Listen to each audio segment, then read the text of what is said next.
అందరికీ నమస్కారం. ఈరోజు 30వ తారీఖు ఆగస్టు నెల 2024. ఈనాటి పంచాంగం ఎలా ఉంది, ఈనాటి విశేషాలు ఏంటి, 12 రాసులకు ఏ విధంగా ఉంటుందనేది తెలుసుకుందాం.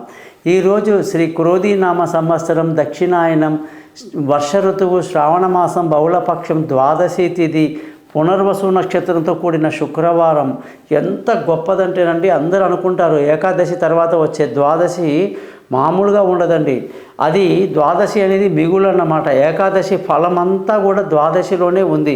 మరి మనం దశమి రాత్రి తినలేదు, ఏకాదశి మొత్తం ఉపవాసం ఉన్నాం, అలాగే ఏదో పలహారాలు తీసుకుంటూ ఆ రోజంతా విష్ణు సహస్రనామం గడిపేశాం కాబట్టి మరుసటి రోజు మనకు ఎసిడిటీ ఎక్కువ ఉంటుందన్నమాట. కడుపులో ఏమీ తినలేని పరిస్థితులు, పొరపాటున చింతపండు కానీ తగిలితే ఇంకా విపరీతమైనటువంటి గ్యాస్ ప్రాబ్లమ్స్ అన్నీ ఎక్కువ అవుతాయి. అందుకే పెద్దలు నిమ్మకాయతోనే ఆ రోజు వంట చేయమంటారనమాట. ఆ పులుపు సరిపోతుంది.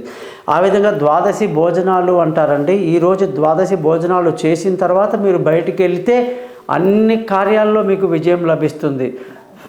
చాలామంది పొరపాటున ద్వాదశి రోజు భోజనం చేయకుండా వెళ్ళిపోతే సైంటిఫిక్గా ఏకాదశి ఉపవాసం ఉండడం వల్ల బాగా బలహీనంగా ఉండి ఏ పని సరిగ్గా చేయలేకపోతాము, తలనొప్పి వస్తుంది, కళ్ళు తిరుగుతాయి. ద్వాదశి రోజు ఎందుకు భోజనం చేసి వెళ్ళాలి అంటే ఆరోగ్యం బాగుండడానికి కోసం, ఖచ్చితంగా ఎంటీ స్టమక్ ఉండకుండా వెళ్ళాలి అని పెద్దల ఉవాచ. కాబట్టి అందులో అసలు శుక్రవారం అండి, ఎంత గొప్ప రోజు అండి బాబు. అమ్మవారికి చక్కటి అలంకారం చేసి, శుక్రవారంలో లాస్ట్ శుక్రవారం ఈరోజు శ్రావణ మాసంలో వచ్చింది. మరి ఎంత అద్భుతంగా అమ్మవారికి నైవేద్యం పెట్టి చక్కెర పొంగలి, వేణి పొంగలి, పులిహోర, ద్యుద్యోధనం ఇవన్నీ బ్రహ్మాండంగా చేసి అమ్మవారిని అలంకరించి మంచిగా ధూప దీపాలతో చూశారు కదా. శుక్రవారంతో కూడినటువంటి ద్వాదశి తిథి, పునర్వసు నక్షత్రం ఎంతో చాలా గొప్పది. అమ్మవారి యొక్క పూజలు చేసుకొని వాళ్ళ అనుగ్రహానికి గురి అవ్వండి, కుటుంబం అంతా సంతోషంగా ఉంటారు. దినఫలం కార్యక్రమంలో ముందుగా మేషరాశి వాళ్ళకి ఈరోజు అనేక విషయాల్లో కూడా తొందరపాటు పనికిరాదు. ఏ ఆలోచన చేసినా 1-2 సార్లు ఆలోచించి చేయాలి. విలువైన వస్తువులు, వాహనాలు అన్నీ కొనడానికి అనుకూలంగా ఉన్నప్పటికీ కూడా 1-2 సార్లు ఆలోచించి చేయటం మంచిది. అలాగే సొంత బంధువులే, తోటి వాళ్ళే మోసపోయే అవకాశాలు కూడా లేకపోలేదన్నమాట. ఉద్యోగం చేసే వాళ్ళకి బాగుంది, వ్యాపారం చేసే వాళ్ళకి కూడా బాగుంది. వృషభ రాశి వాళ్ళందరికీ కూడా ఎంతో ధైర్యంతో కూడుకొని ఉంటారు. నలుగురికి సహాయం చేసేటువంటి ఆలోచనలు చేస్తూ ఉంటారు. బంధుగణాల గురించి, వాళ్ళకు ఏదైనా అవసరాల గురించి ఎక్కువ మాట్లాడుతూ ఉంటారన్నమాట. బాగుంది. అలాగే మీ జాతకంలో ఉద్యోగంలో ప్రమోషన్లు, ఇంక్రిమెంట్లు, పై అధికారుల ప్రశంసలకు అనుకూలంగా ఉంది. వ్యాపారంలో మంచి రియల్ ఎస్టేట్ లాంటివన్నీ కూడా బాగా అనుకూలంగా ఉంటుంది. మంచి లాభాలతో కూడిన రోజుగా చెప్పాలి. మిథున రాశి వాళ్ళకైతే ఏకంగా మంచి ధన యోగము, కుటుంబ సంతోషము, పిల్లల ఆరోగ్యం అంత బ్రహ్మాండంగా ఉంది. ముఖ్యంగా ఈరోజు భార్యాభర్తలు కూర్చొని మంచిగా మాట్లాడుకొని మనసు విప్పి ఎక్కడెక్కడ పొరపచ్చాలు లేకుండా ప్లాన్ చేసుకుంటే ఈరోజు మంచిది. అలాగే ఉద్యోగం చేసే వాళ్ళందరికీ కూడా ఈరోజు ఉద్యోగంలో కఠినతరంగా ఉన్నప్పటికీ దాన్ని ఎలా సాల్వ్ చేయాలో ఆలోచించండి. వ్యాపారంలో మాత్రం మంచి లాభాలు ఉంటాయి.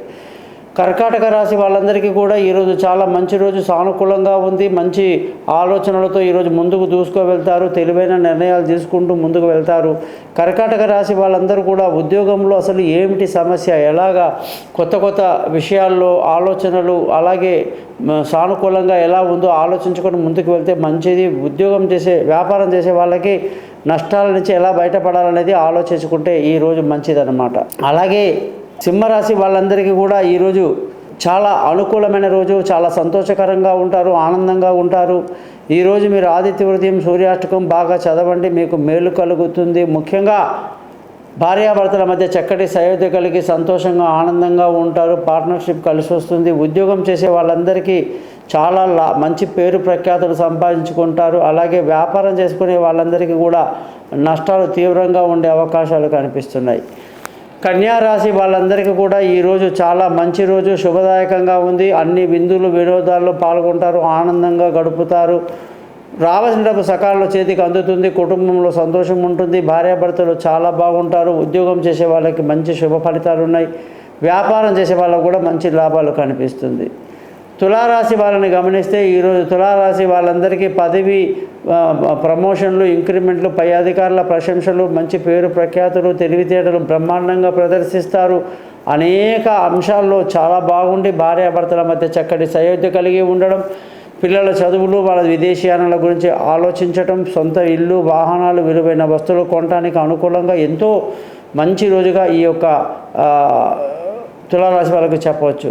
వృశ్చిక రాశి వాళ్ళందరికీ కూడా ఈరోజు ఏ పని చేసినా 1-2 సార్లు ఆలోచన చేయాలి. వాహనాలు నడిపేటప్పుడు జాగ్రత్తగా ఉండాలి.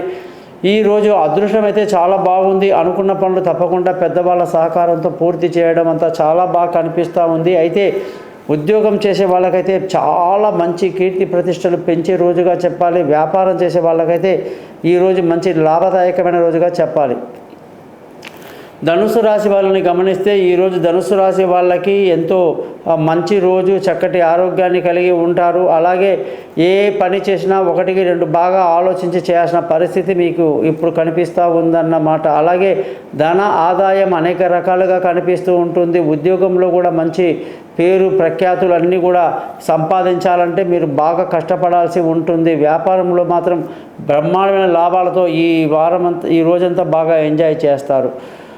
మకర రాశి వాళ్ళందరికీ కూడా మకర రాశిలో ఈరోజు చంద్రుడి ప్రభావం చాలా బాగుండి పెళ్ళి కాని వాళ్ళందరికీ పెళ్ళి అవుతుంది. దూరంగా ఉన్న వాళ్ళు కలుసుకోవటం, ప్రేమికులు మనసు విప్పి మాట్లాడుకోవటం అనేక సందర్భాల్లో అనుకూలంగా ఉంది. ఈరోజు ఉద్యోగం చేసే వాళ్ళందరికీ కూడా ఉద్యోగంలో చాలా మంచి పేరు ప్రఖ్యాతులు, మంచి ప్రమోషన్లు లభించే అవకాశాలు. వ్యాపారం చేసే వాళ్ళకి వ్యాపారంలో తీవ్ర నష్టాలకు కూడా అవకాశం లేకపోలేదు. కుంభరాశి వాళ్ళందరికీ కూడా ఈరోజు ఎంతో అనుకూలమైన రోజు. సంతోషంగా ఆనందంగా గడుపుతారు. అప్పులు ఎలా తీర్చాలి అనే విషయంలో బాగా ఆలోచిస్తూ ఉంటారు. శత్రువులు మిత్రులు అవుతారు. మరి ఉద్యోగం చేసే వాళ్ళందరికీ చాలా మంచి అనుకూలమైన రోజు. వ్యాపారం చేసే వాళ్ళకి కూడా చాలా మంచి రోజు. మీనరాశి వాళ్ళని గమనిస్తే మీనరాశి వాళ్ళందరికీ కూడా ఈరోజు చాలా సంతోషంగా ఆనందంగా గడిపే రోజు. దూర ప్రయాణాలు ఎంతో ఆనందంగా చేస్తారు. ముఖ్యంగా పిల్లలతో కలిసి బాగా ఎంజాయ్ చేస్తారు. తెలివితేటలు బాగా ప్రదర్శిస్తారు. ఈరోజు ఉద్యోగం చేసే వాళ్ళు బాగా కష్టపడితే చాలా మంచి పేరు వస్తుంది. వ్యాపారంలో కూడా ఆచితూచి అడుగేయాలి. కొత్త ఇన్వెస్ట్మెంట్లకి, కొత్త ఖర్చులకి ఇది బాగా లేదు అని గ్రహించాలి. మరి ఈరోజు శుక్రవారంతో కూడినటువంటి పునర్వసు నక్షత్రం కాబట్టి శ్రీ సూక్తం అనే మంత్రాన్ని, కనకధర స్తోత్రం అనే మంత్రాన్ని, అష్టలక్ష్మి మంత్రాన్ని, లక్ష్మీ అష్టకం అనే మంత్రాన్ని, లక్ష్మీ అష్టోత్తర శతనామావళి మంత్రాన్ని రెగ్యులర్గా చదివి మంచిగా మీరు బొబ్బర్లు నానబెట్టినవి అమ్మవారికి నైవేద్యం పెట్టి దాన్ని ప్రసాదంగా చేసి వంటలో వాడుకోవచ్చు, నలుగురికి పంచవచ్చు.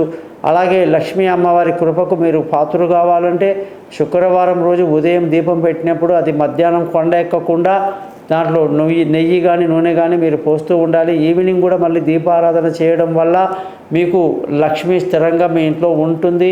ఇంటిల్లిపాది సంతోషంగా ఆనందంగా గడుపుతారు. కాబట్టి ఈ శుక్రవారం మీకు మేలు కలగాలని కోరుతూ మీ గోపాలయ్య గారు.